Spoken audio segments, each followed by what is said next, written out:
Earlier this afternoon at approximately 1:30 p.m., officers in our Northeast Area Command began receiving calls about shots being fired at the Chinese food restaurant behind me. Numerous witnesses were calling in. It was pretty chaotic, and officers began to respond. Responding officers actually located what they believed to be the offender vehicle and got behind it over in the area of San Pedro Manal.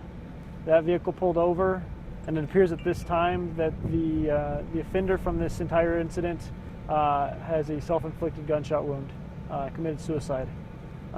However, we haven't been able to confirm specifically what happened inside that car because there's some items inside that are concerning to our officers, and we are having our bomb technicians clear that before we make any further moves against the vehicle and do any forensics on that vehicle. I can confirm behind me that there are 2 victims inside that are deceased. There was a 3rd victim that was shot, is expected to survive. At this time, we are obviously not releasing any names. I can say that we believe this was an isolated incident, more than likely related to some type of domestic violence situation. Can't confirm that yet. But we don't want people thinking that there's a random gunman going around targeting Asian food restaurants. So we believe it was possibly domestic related at this time, and the offender has been he's contained. We believe he's deceased inside that vehicle. However, we're not able to confirm that 100% yet because we can't make entry into that car yet. Just to be clear, we're talking about the House of Pho? The House of Pho, yes, sir. Any idea how many witnesses would have been inside at the time? I mean, we heard it. We heard a random number of approximately 30 witnesses. I don't know if that's accurate or not.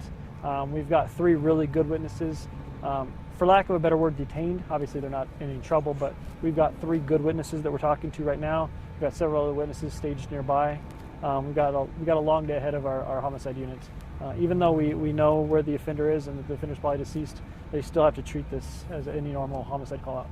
You mentioned this may be a possible DV situation. Is this is it safe to say these people may be related at all? That's what we're thinking at this time. When you guys found the person who you think fired the shots in the car, was the car already pulled over? No, there was no type of chase involved, but officers located him, waited for additional officers to arrive,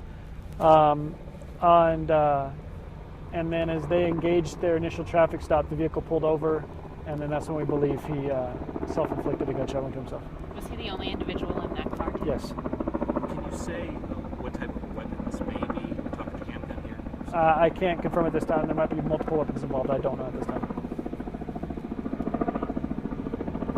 The people that run this restaurant, is this these patrons of the restaurant, do you think, or is this maybe somebody who just don't know yet. Way too early. Can you talk about the road closures here? How long do you all expect to have San Antonio? I'm guessing we'll probably open up northbound shortly. I don't see a reason to have northbound shut down at this time. I might be overridden on that fact. Southbound is going to remain closed for the majority of the afternoon. So your drivers, if they have to go southbound on San Mateo, might want to find another route. Tanner, could you just for us who stopped the offender? Was APD officers or yes. what? Tanner, could you expand on what particularly officers are suspicious about inside that vehicle? I can't get into specifics. All I can say is that one of the supervisor of our bomb team was in the back of the Bearcat as they made their initial approach, saw some items that he found could be concerning, and we're going to leave it at that for now. Can you talk about, without looking at a CAD report, not can be specific, but can you talk about the amount of time between the calls from 911 to 911 versus the time you all were able to find him? We're talking a minute here, 2 minutes, 3 minutes, 4 minutes.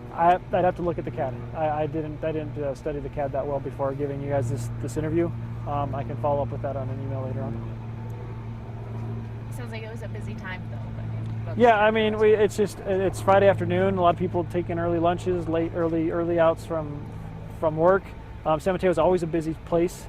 It's just it took me a while to get here from downtown. So it's just we're lucky that more people weren't injured or hurt. Could you tell us about the repercussions after the shots were fired? Some of the businesses clearing out or local schools, that kind of stuff, evacuating? All the schools were immediately placed on lockdown. Those have since been lifted. and then each individual entity amongst themselves can either lock down or evacuate as they see fit. And I can't speak to what each and every one of them did.